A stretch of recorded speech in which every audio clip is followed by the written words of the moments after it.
Hey everybody, man.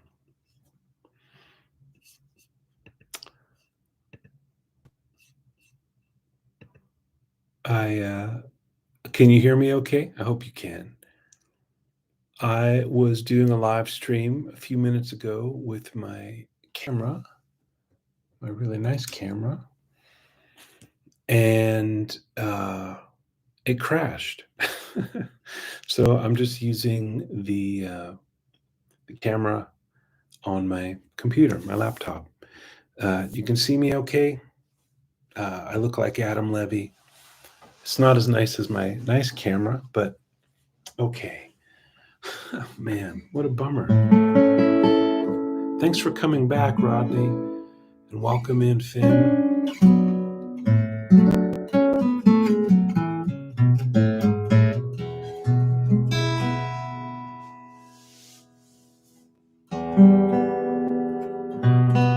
So I had a whole big plan for what I wanted to talk about today. And man, it's just how it works out sometimes, I guess. Um, okay, well, I'll tell you the thing that I was talking about, and I'll start there. I'm sure more questions will come in. The idea that I think it's really valuable to practice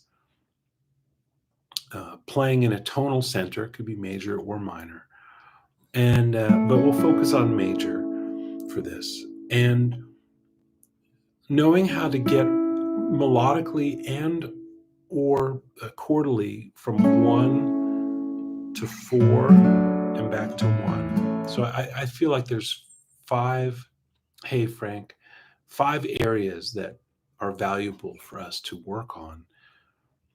1 to 4 and back, 1 to 5 and back, 1 to 4 minor and back, 1 to 7 diminished or 2 diminished, meaning like if you're in C, going to B diminished and coming back, or D diminished. Those are the same chords, just different names. And then the 5th one is a little different. It's not so much a dominant or subdominant. It's just a sound that has tension, and we can go there and come back. And that's 1 diminished. So let me play all of these a little bit, and then I'll show you how I practice them and how I think you might want to practice them. So if we're going 1 to 4, if we're in A, say, I'm going to go from A to D and back. So I'm going to do that melodically. So 2 bars of A, 2 bars of D, and then resolve to A. 2, 3, 4.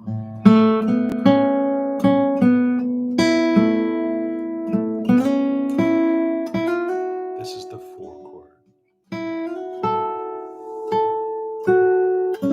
And we've gone back to 1. So that's 1-4-1. 1-5-1 would be this. 1, 2, 3, 4.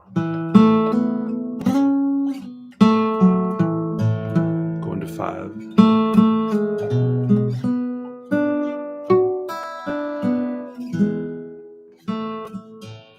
Back to 1. Okay, now it gets a little spicier. We're going to go 1-4 minor 1. So in A, that's going to D minor and back. 2, 3, 4.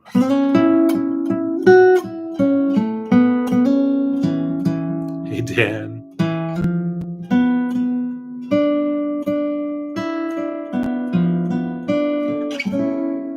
Okay, I'll do that one again. So 1, A to D minor and back. 2, 3, 4.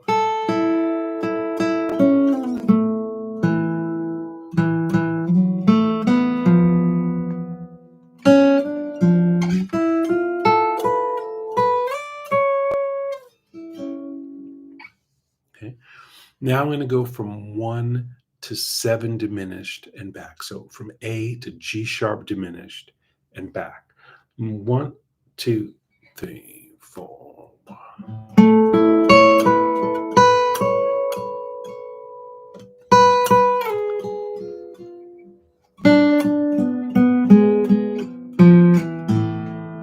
I'll do that one again. 1, 2, 3, 4.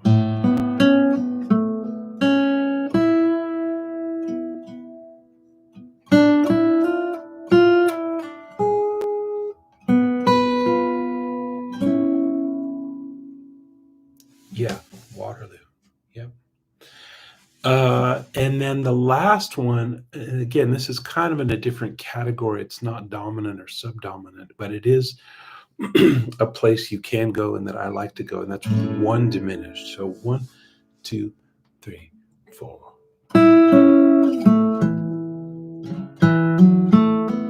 One diminished.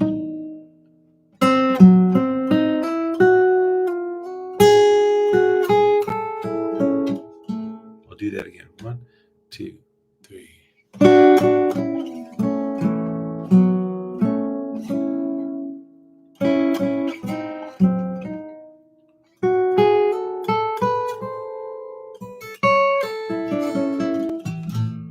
Okay.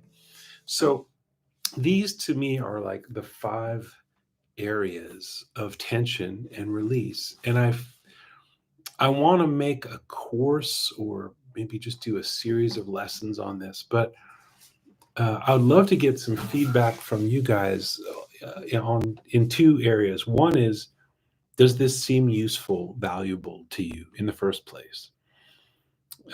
If not, maybe I'll try a little bit to sell you on it. But I would like to know if you think it's useful. And then the other thing is, man, I have no idea what to call this, because the way that I am thinking of it is like 5 areas of tension and release, which is what it is, but is a lousy title for a course. Uh, I don't know what that thumbnail would look like. Joe says totally. Okay, 1 vote for totally. I'm going to keep going on this and see if you hear where it's at. David Dewey says yes, and that is a man that I trust. So let me talk a little bit more about it. Let's see. It's my new trick. I put the metronome under the desk, so it's not such a hard sound, but you can hear it. Hey, Captain. Thanks for following me here. So I'm going to do this, and I've been doing kind of a mix of harmony and melody, just since I don't have a looper pedal. I'm just playing acoustic guitar. I want you to hear what's going on, but I'm going to do each of these a little bit just more chordally, and then I'll do it again melodically. So let's change keys just to give our ear something new. So I'm going to do this in F now. So I'm going to go 1, 4, 1, and it's not an endless loop. I'm going to do 2 bars of 1, that's F, 2 bars of 4, that's B flat, and then resolve to 1. And then I'll go through each of the 5 areas. 1, 2, 3, 4.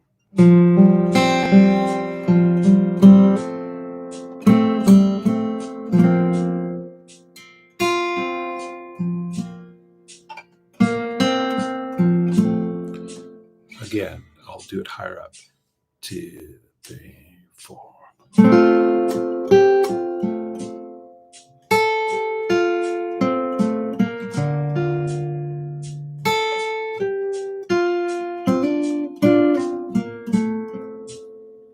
Okay, that's 1, 4, 1. Now I'll do 1, 5, 1.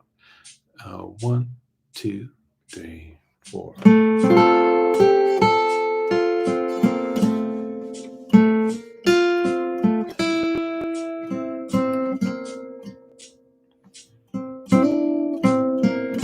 So I'm going from F to C or C7 and back. 3, 4. 5.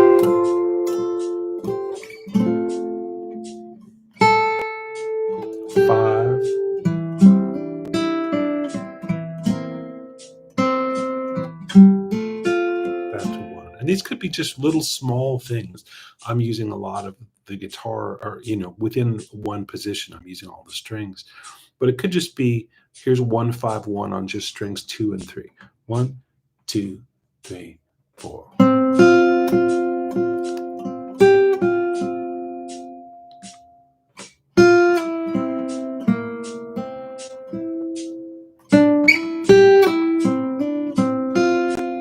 Now back to F, right?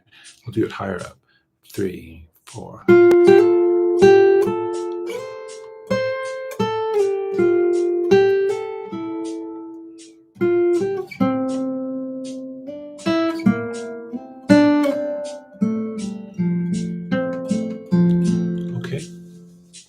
Great Roads to Resolution. That's cool. Are you pitching that as the title? That's pretty cool. Okay. Now I'm going to do 1 to 2 minor, or sorry, 1 to 4 minor. So from F to B flat minor and back. 1, 2, 3, 4.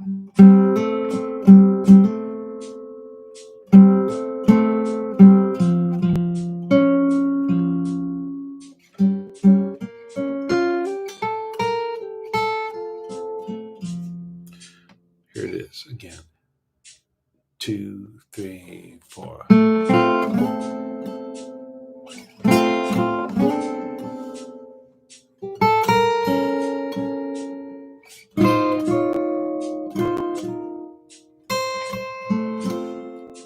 Okay. Tonal longings. That's really good. I'm gonna pause here and hey Baron, I had an interesting question. Is it Frank who said, "Yeah, it'd be good to reference some tunes or standards." You are correct. That would be useful. I'm trying to show something even before we get to that. So I guess the idea is that if you practice these 5 moves and you're really comfortable, then when you get to playing standards, you'll really understand why they're valuable, because most standards, the big levers of tension and release revolve around these kinds of moves. So let me get through all 5 and then I'll think about maybe a standard where I could demonstrate it, because I think that you're right.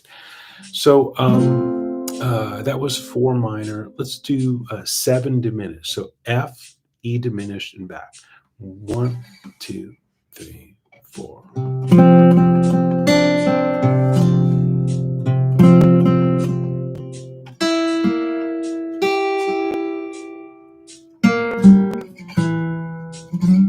I'll do it again.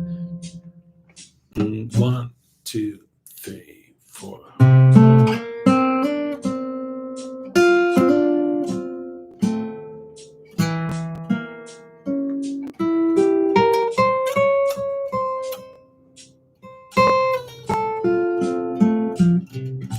Okay. Hey, Michael. Cool. Hey, Alex. Mike Blue says, I like the half steps.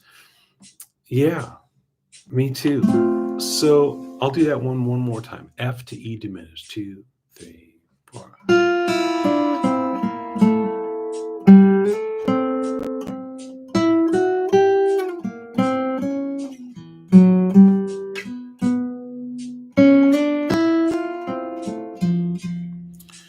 One, 2. I like that. 3, 4.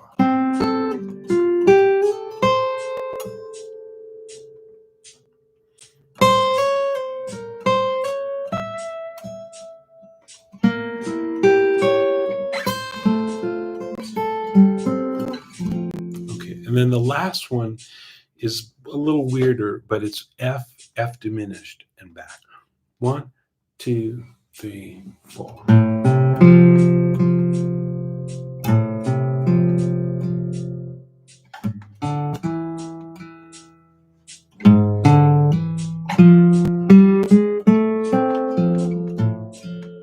Again, 1, 2, 3, 4.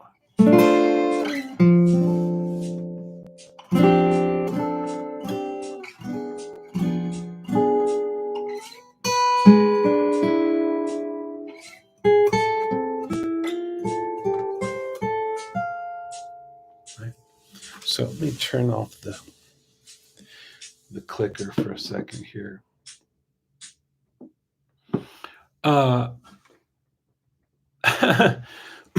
Yeah, Michael, exactly. I'm talking about playing over changes. That's what we're talking about here, which is critical for any style of music when you are improvising and also when you're accompanying. And that's going to be most of what you do, either improvising or accompanying. So these to me are like the essential elements of tension and release. So I think it's really, really useful to practice them. And it could be just something you do as a warm up. That's often how I use these, just to kind of warm up my hands, warm up my ears, feel connected to the music, and then I'll go into playing a tune. So changes. That's great. Um, so somebody asked me earlier about I wrote a comping etude on Days of Wine and Roses, and so Frozen Shred. That's awesome. You guys are my brain trust here. It's great. I'm going to take a moment and do something I don't do very often, but just a little self promo in the chat. These are some places that, let's see if this even works. Yeah, YouTube won't even let me do it. I was going to put a link to my Patreon. Maybe I'll see if I can do that. Yeah, if you want to check out my Patreon, it's over here.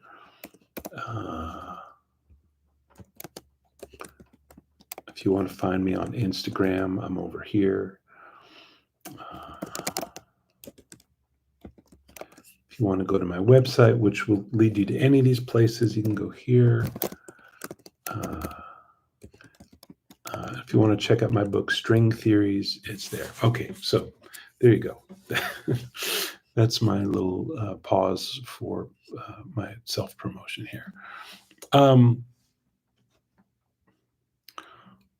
So Abel Misaros says, hey, Adam, what do you think the most important thing when playing in a trio as a guitar player with double bass and drums? I'm curious about the first thing that comes to your mind.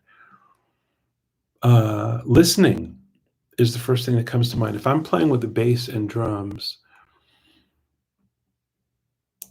and I'm the guitar player, I can't just play all the stuff that I play in the practice room, because a lot of the stuff that I play in the practice room, I'm sort of overcompensating for the fact that I'm by myself. I'm playing maybe more rhythmic stuff, more low down in the bass register.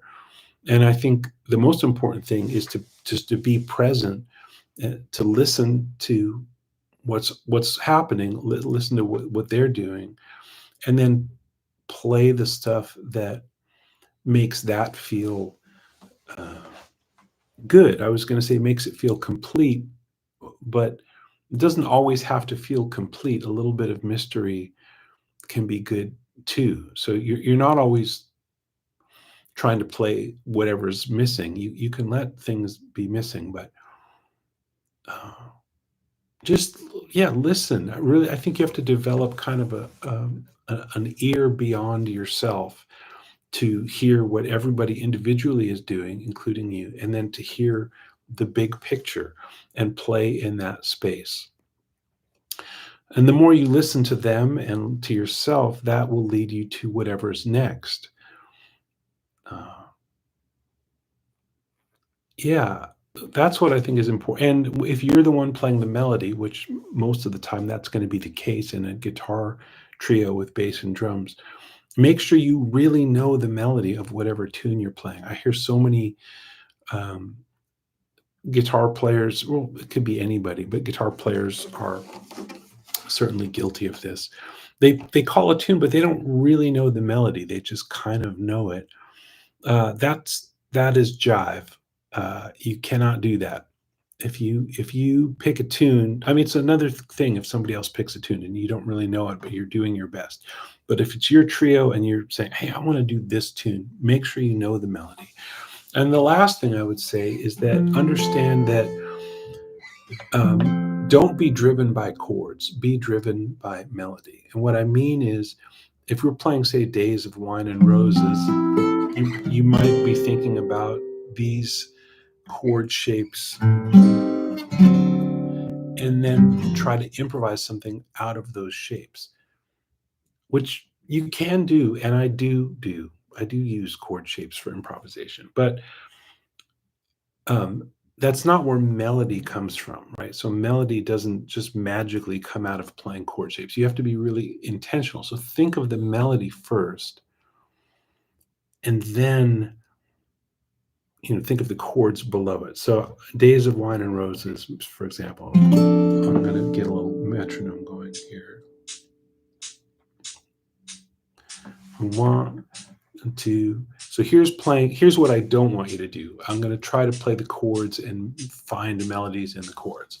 One, two, three, four.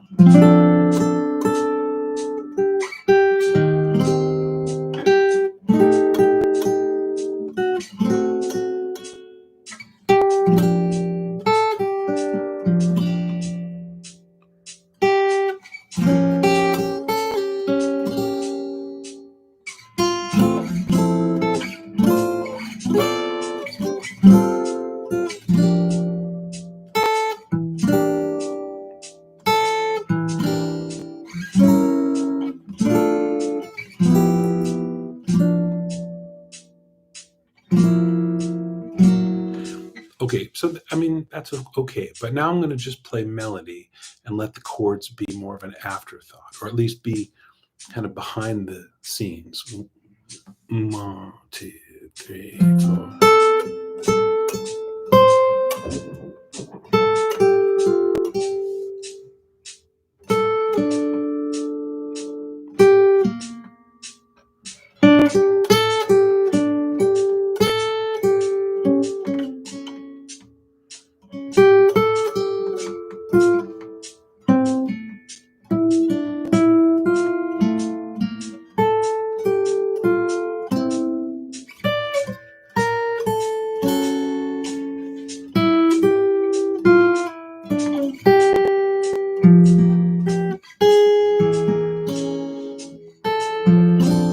Right. So that's kind of like the magic trick of playing in a trio is that you hear the chords, you know they're going by, but you're not trying to grab them. You're guided by melody, and then the chords happen on their own. Okay, all right. Huh. Okay. So I'm going back through your question. So Rod says, interesting. I hear G minor 7 flat 5 over F pedal. So like F major 7 and then G minor 7 flat 5 over F. That's how my ear hears it. Yeah, that's what we're talking about. Even when you're not playing a tune that has that chord in it, if it's just a static F chord, you can color the F chord even when it's not going anywhere by implying this other stuff. I mean, even if the chord is just sitting on F on a, you could go up like F, G half diminished, F major 7, G half diminished, F6, G half diminished, F major 9.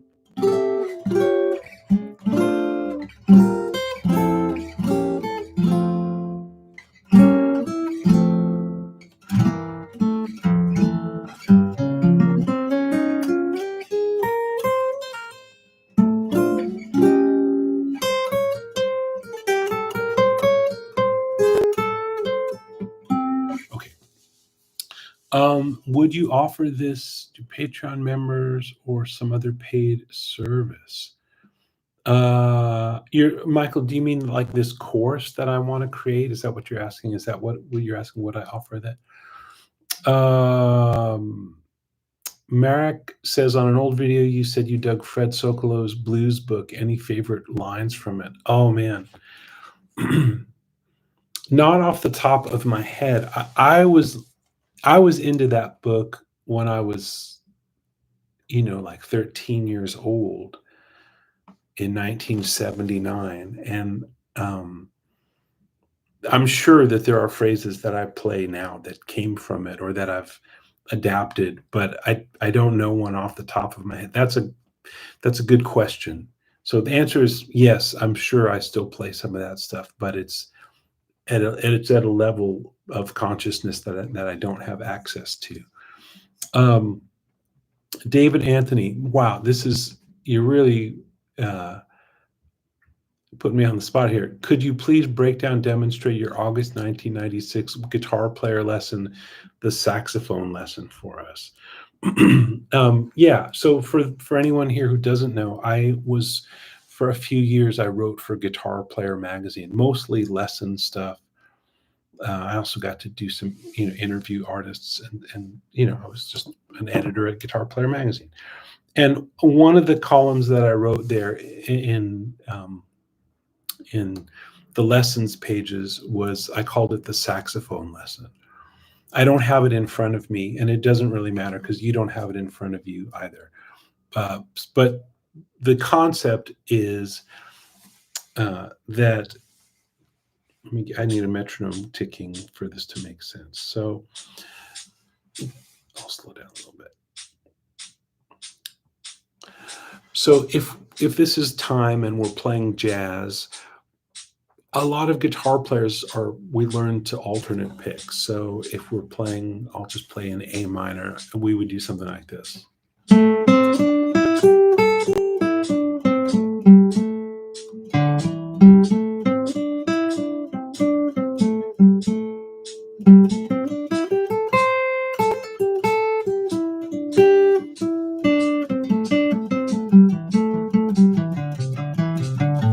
Okay, so I'm pretty much alternate picking in that way. And the idea of the saxophone lesson is that to pick on the off beats and slur on the on beats. So on beats 1, 2, 3, and 4, we either want to be doing a hammer on into. So 1, 2, 3, and 4. Let's see. Let me stop this and then I'll start it again. So like Z1, Z2, Z1, Z2, Z2, Z. So let me do. Sorry, this is. I wasn't planning on talking about this, so I don't have it I don't have a clear way to do it, but I'm going to try to explain it and play.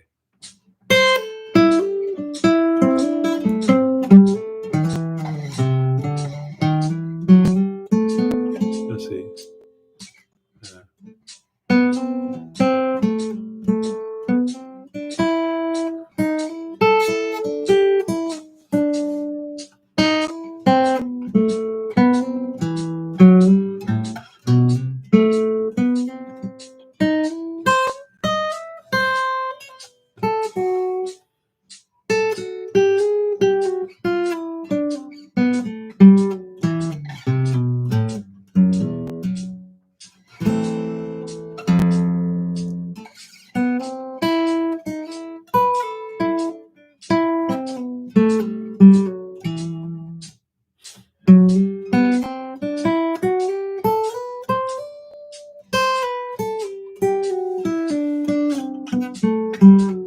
I mean, I'm a little bit limited just by the mechanics of the guitar, but scale positions and stuff. But so picking on 2, 3, 4.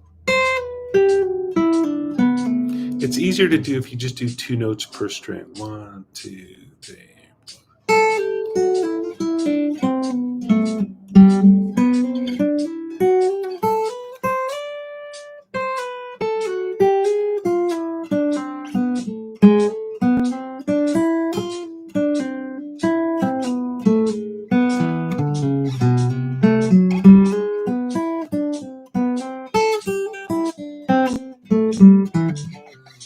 So I can't do it all the time, and it's hard to do and think about it and talk about it. But that's the idea. So 1 and 2 and 3 and 4. Pick slide, pick slide, pick slide, pick slide, or pick slur, or pick hammer, or pick pull.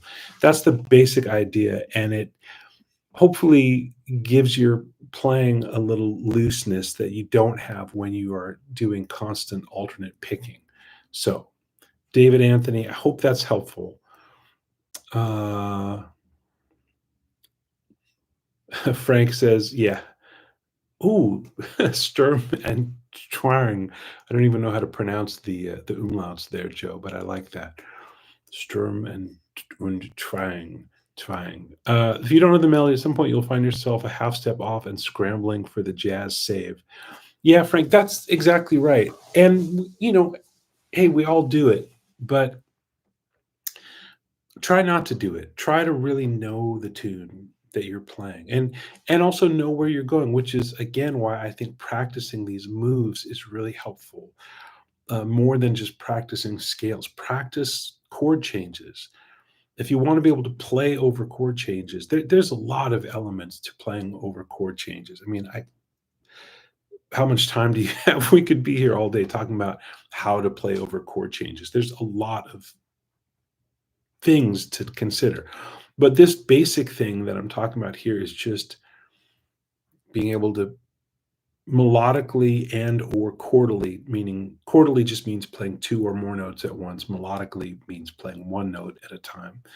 And in either of those, can you kind of lead the listener off the garden path into the woods and then bring them back safely, and glad that they made the journey with you. That's what I'm trying to see if we can do. It's a bit of a it takes work and it takes practice, and I would encourage, that's what I'm saying, practice this stuff because it doesn't happen on its own. It doesn't happen magically from just sitting around playing scales all day and then wondering why you can't play over changes. Dan plays guitar. He sure does. That's a true statement. I was wondering if you had any insights into why some melodies lead in with a pickup beat in a previous bar. I've heard this is sort of related to how people naturally talk in phrases. Any thoughts? Thanks. Oh, wow. That's an interesting question. I'm going to read it again. I was wondering if you had any insights into why some melodies lead in with a pickup beat in a previous bar. I've heard it's sort of related to how people naturally talk in phrases. Any thoughts on this? Of course, I live in New York, and now there's sirens going by, and I'm distracted by that. I hope it's not as loud for you guys as it is for me. Uh, yeah, Dan. As far as why, I think it's just variety is, um, variety is what makes us interested in music for longer. If melodies all started right on the downbeat, I think a lot of people would lose interest. It's not very, um, yeah, it's not interesting. So that's how I think about it. That's why I like to start when I'm improvising and also when I'm composing. Start some with pickup notes. Also, some could start after the beat. There's a book by Mike Errico. It's a songwriting book. It's called Music, Lyrics, and Life, and he talks about it a little bit in there, but not the why we do it, but just that we do it, and maybe notice when you listen to music when that stuff is happening. I mean, that's the first thing, is just to become aware that it is a thing that composers do, songwriters do. As far as the why of it, as somebody who is also a songwriter and writes lyrics, I yeah, probably it has to do with trying to have your song move rhythmically, metrically, in a way similar to how people talk. Like there's a way that you can write lyrics that's just um, like in a form. Like you decide where the meter is and where the rhyme is, and you can write a bunch of lines that fit into that kind of template.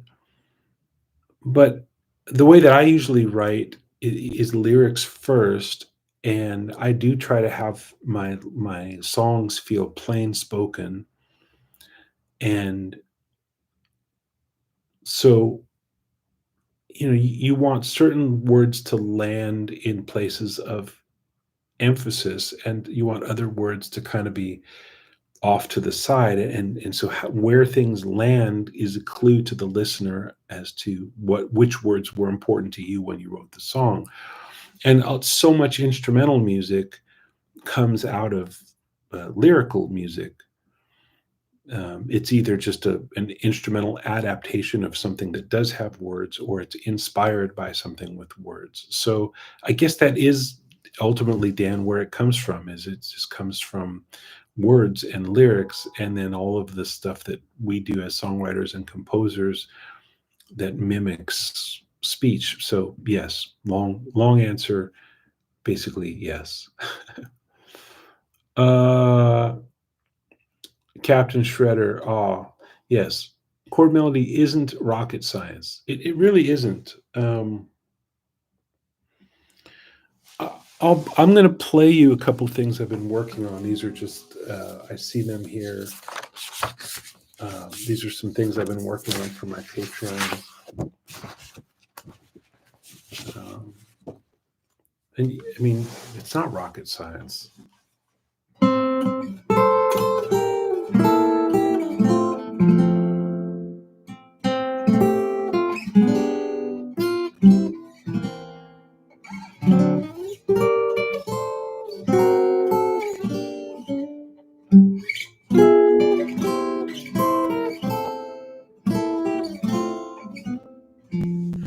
Right?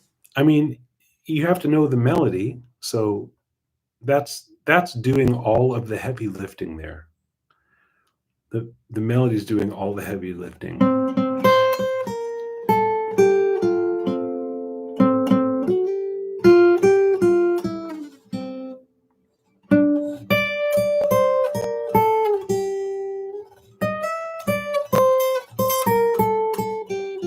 And all I added was just a couple more notes.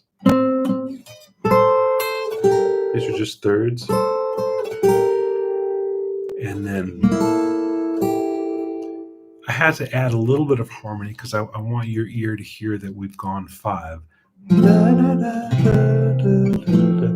the melody doesn't really convey that that's a C7 chord. It is. So I'm using the 3rd and 7 of C7 under the melody to convey that we've gone to the 5, and then 1. 1. Again, I've got to use some notes here because the melody goes, and the chord is F. You would never know that the chord is F if we're starting with a G. And then here's that one diminished sound that I was talking about earlier. It's F diminished, but with G in the melody. So F, F diminished, C7, D7. I could just play the melody, but I added a little bit of harmony because there's a note in D7 that's not part of the key and it's not the melody, but I want you to hear it because that's going to lead us to where we're going. We're going to G minor. So that F sharp leads your ear to G. In D7, the C wants to go down to the B flat. That's what that is. So we're kind of leading the listener towards G minor by playing its 5. This is exactly the stuff that I was talking about with my 5 areas of tension and resolution. So 5 of G minor. Again, the 5 again. And I'm making it a 5, but this is the 3rd and 7 of D7. And then here's the melody. G minor. This is a fill. Again, one diminished. This is F diminished, but with E in the melody. 5, C7.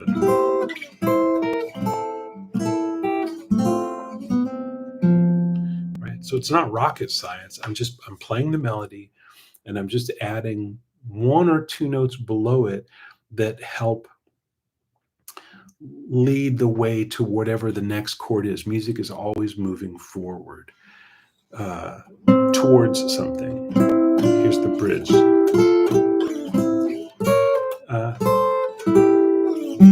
that's there's no moving harmony there. That's all just C.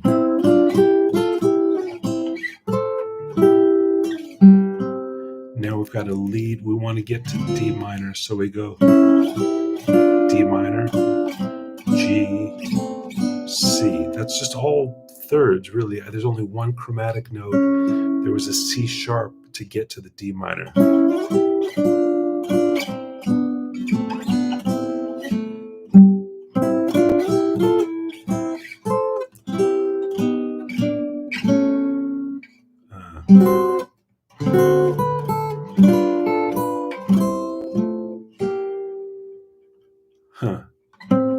And so on.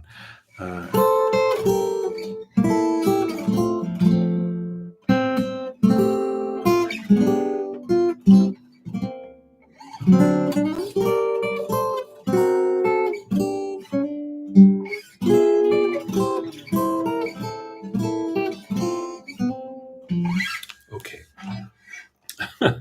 So, not rocket science, just a little bit of craft and just a little bit of how, just, playing a lot of music, understanding how music works. I found this is the cover of the original published sheet music. I love this stuff. Yeah. Okay. More questions.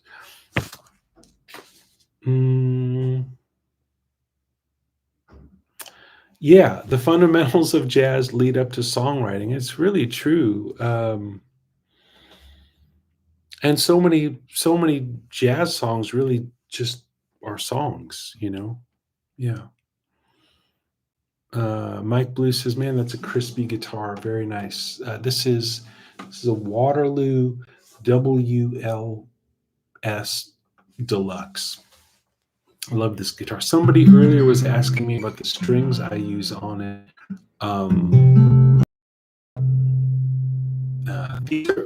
I like on this. I'm using a set of Tomastic strings. They're called plectrum strings, and it's 12 to some surprisingly large number. It's like 12 to 59 or something that kind of makes you go, wait, what? But the way that those strings are made, it doesn't feel like it doesn't feel heavy there. It's just kind of somehow is not what you'd expect. But that's not what's on here right now. This is a set of D'Addario 80/20 bronze 12 to whatever. It's just their light set, and it's really nice. That's what I like on this guitar. You can go lighter. I recently was on a tour where I borrowed somebody's 0028 and it had 11s on it. And it felt really light to me. It took me longer in between songs to tune it and feel really confident in the tuning with 11s on the 0028. But once I got used to it, it felt really good. I could bend if I wanted to, but it wasn't out of my control. I wasn't just bending and slip sliding all over the place. I wouldn't put 11s on a 0028, but I was borrowing a guitar, and those were the strings that were on it, and I didn't want to mess with it. And it was actually really nice.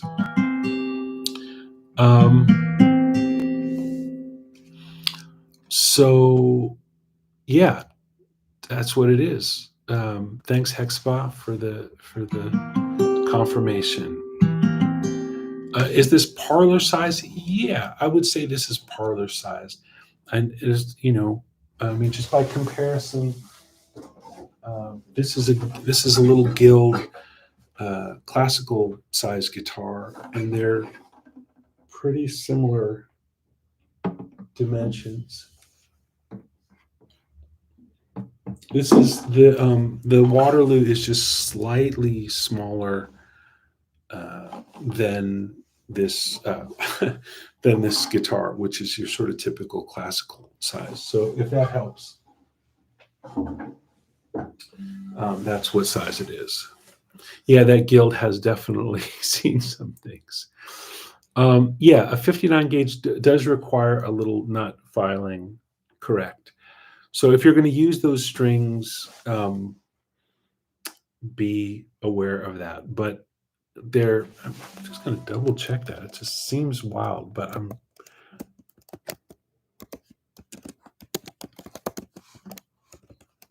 this is me Googling.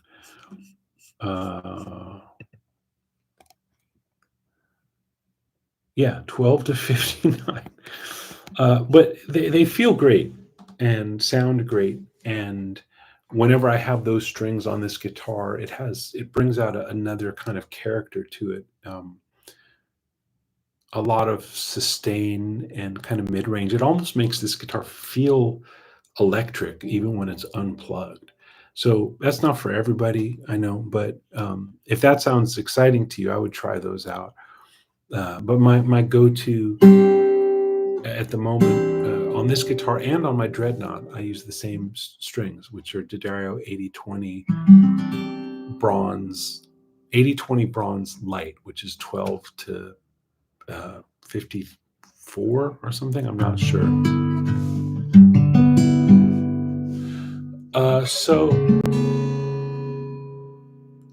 I don't know. Any questions about this harmony stuff that I've been talking about? I think it's a big deal, but I know that it may not be a big deal in your world. So you might have some other questions.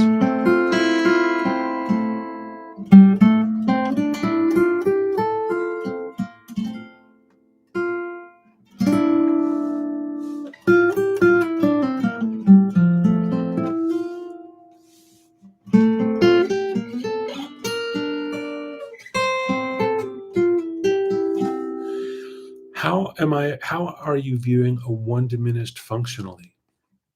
I'm viewing it as a one diminished. Where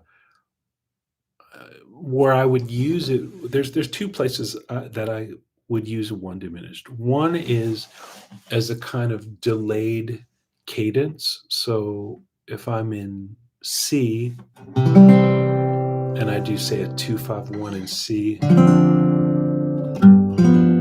instead of landing on one, I might go 2-5, one diminished, and then 6. So I'll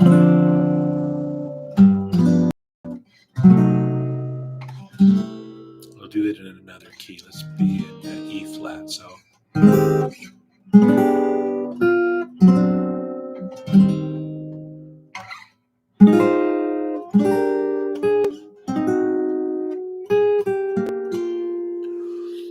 that's one way that I would use it, either by literally playing those chords, or even just when the band goes to one.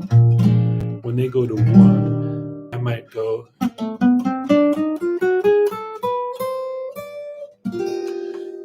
And if they're paying attention, they'll go with me. Or if they're not paying attention, I'll just be hanging out there on my own with all those funny notes until I land it. So that's one way. So that's me imposing a one diminished. But another thing is just recognizing that it comes up in tunes, like when I was playing Let It Snow, Let It Snow, Let It Snow a few minutes ago. That's got two places in the tune where the one diminished happens. And if you don't know that it's a thing, you're not going to really be able to harmonize the melody effectively, because you're going to be trying to make it into something else, and when it's really is just a one diminished.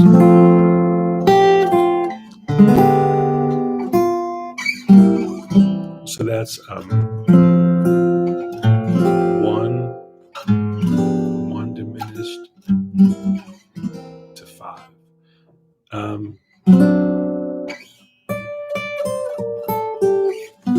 That's a one diminished.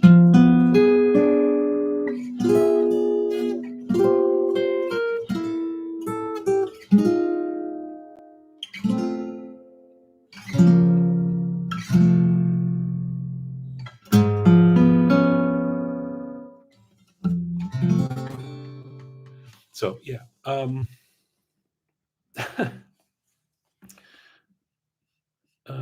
I think I have to let the harmony concepts you brought up today ferment for a few days before I have questions. Very interested in today's idea. Dan, that's cool. That makes me really happy. Let me know how it feels a couple days from now. That's cool.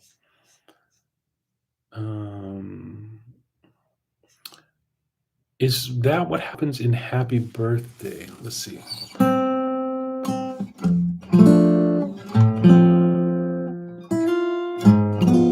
It could, yeah. Yeah, so you could go.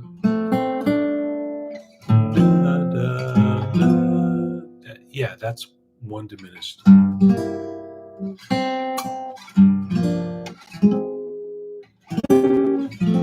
That's one diminished. No, that's seven diminished. One.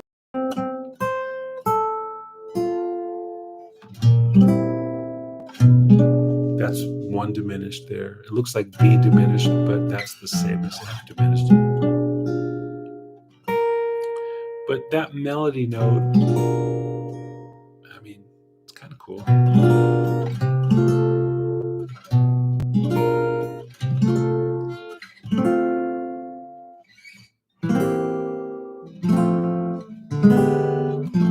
Yeah. But you can make it work in some other places, but it's definitely happening there. That's F diminished, C7.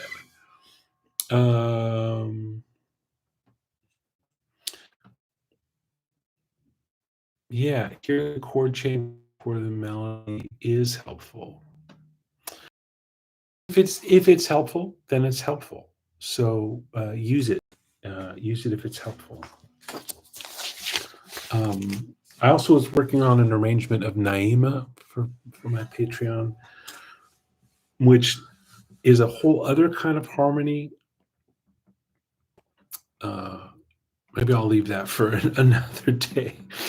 Any other questions about this kind of harmony, how you would apply it, how you would practice it, or anything else? I want to wrap up in a few minutes, but I don't want to leave things hanging. So if you have a question, this would be a great time.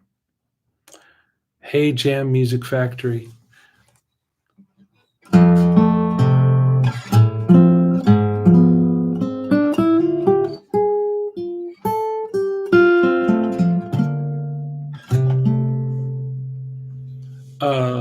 Abel says, could you give a tip on what is the best material is to learn counterpoint?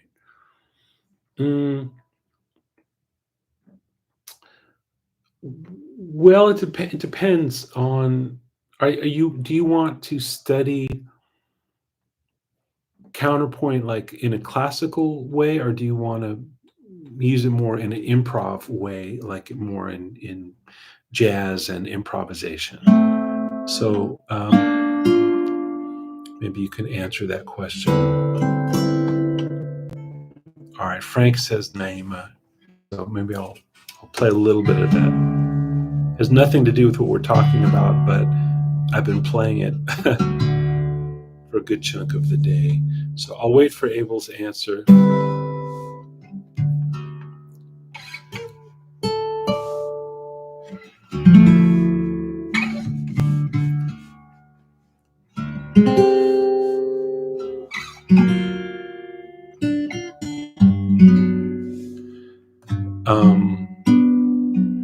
See, Hexba knows this stuff. I've never formally studied counterpoint. So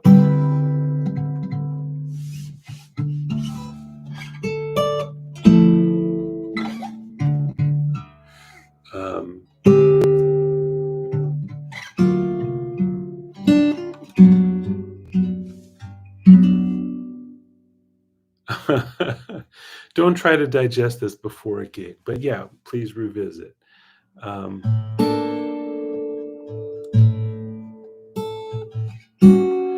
Hexba, if you know a good resource for studying species counterpoint, please say so, because I'm not the best resource for that.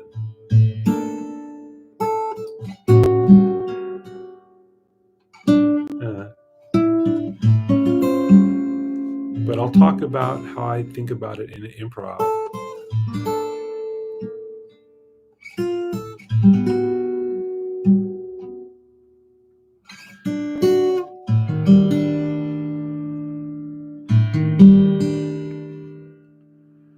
Open Music Theory has some good resources.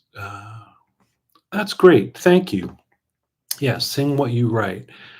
So, Abel, if the goal is to use it in jazz improv, then I would just start slowly. So, I'll just tell you how I've worked on it. I'm not saying that this is the best way or the only way, but um, you know, there's an exercise that I talk about in my string theories book where you play through a blues, let's say a 12 bar blues, let's say we're in D, and you just use whole notes. So every note is going to last for 4 beats, and you play 2 notes. I'll show you what it means.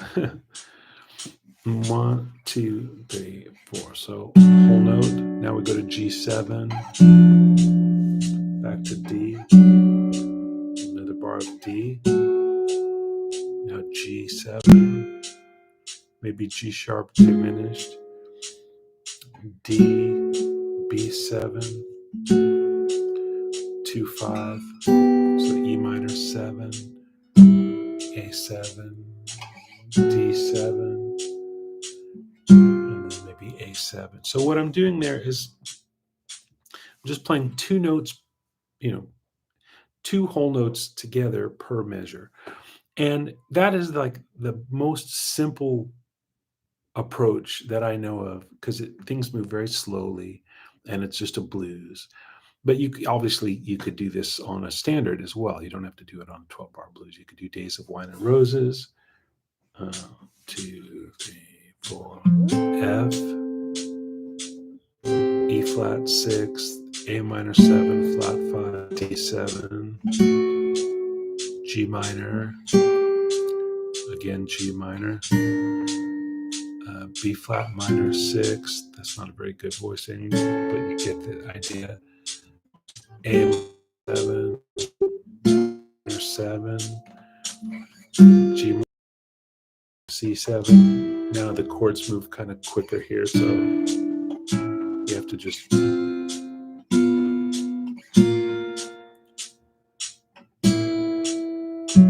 So in this case, everything is just it's not very rhythmically interesting, but hopefully what it helps you do is you can hear both notes and how one note might want to go up or might want to stay or might want to go down.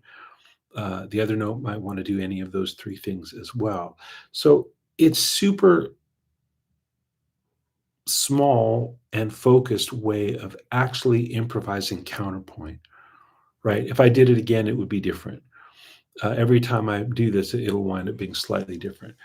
As you get more comfortable with it, you can try to stagger the notes. 1, 2, 3, 4.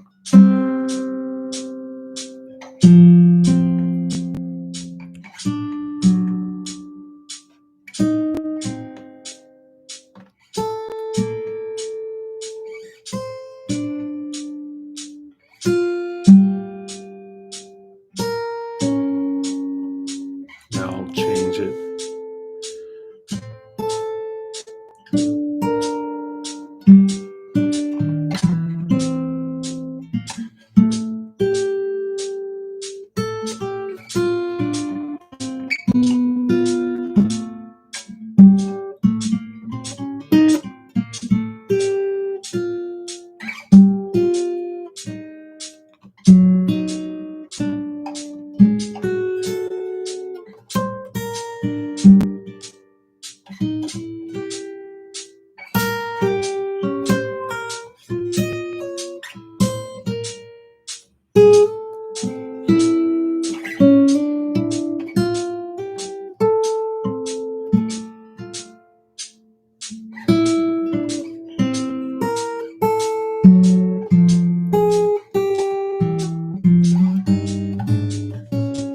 Oh, I forgot I was in drop D.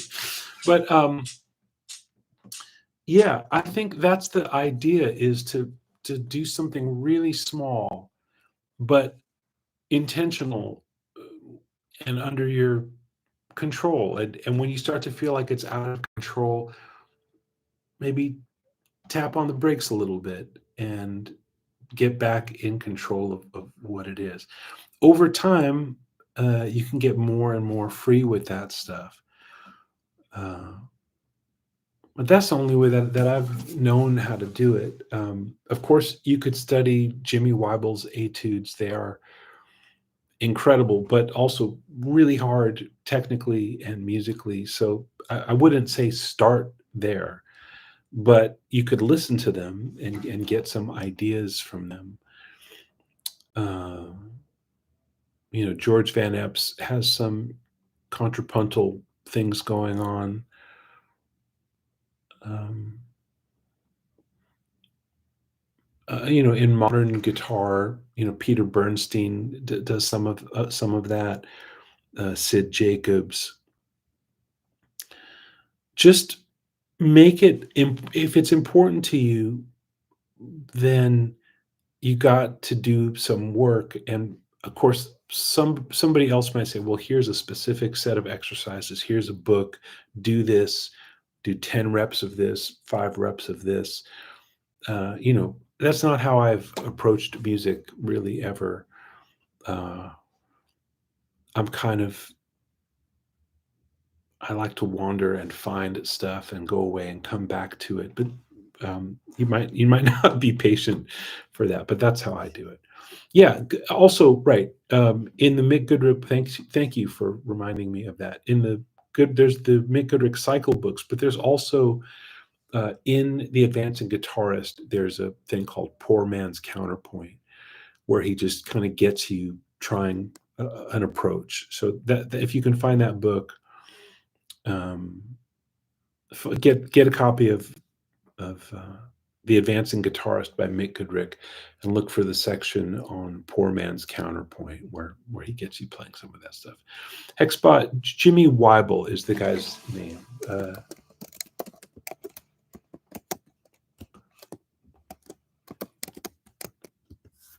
That's what you want to find. Yeah.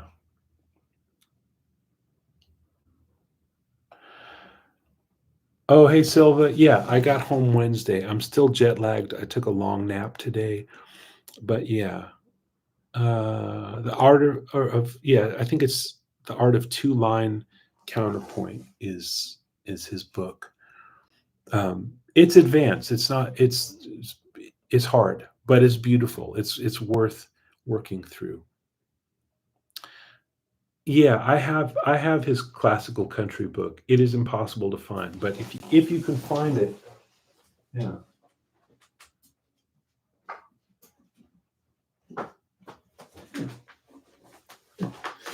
I'm talking about this stuff as if I, kind of sort of know it. But yeah, this is the art of two-line improvisation, Jimmy Weibel. You can find this. This is his classical country. Pretty much impossible to find, but maybe you can. Those would be great resources. Okay. Uh, Sebastian says, "Do I like more modern pop stuff like Taylor Swift?" I do not like Taylor Swift. Sorry. I mean, I respect it. Her music is really good. It doesn't grab me personally, but you know, it's excellent, but it doesn't grab me. But I do like modern pop music. I try to listen to stuff that's current. I know mostly on this channel, I talk about old stuff, but yeah, that's just not my cup of tea. Uh, okay, I'm going to call it a day. Thanks everyone for tuning in. I really appreciate you being here. Great questions, and I'll do another one of these real soon. Thanks so much. Take care.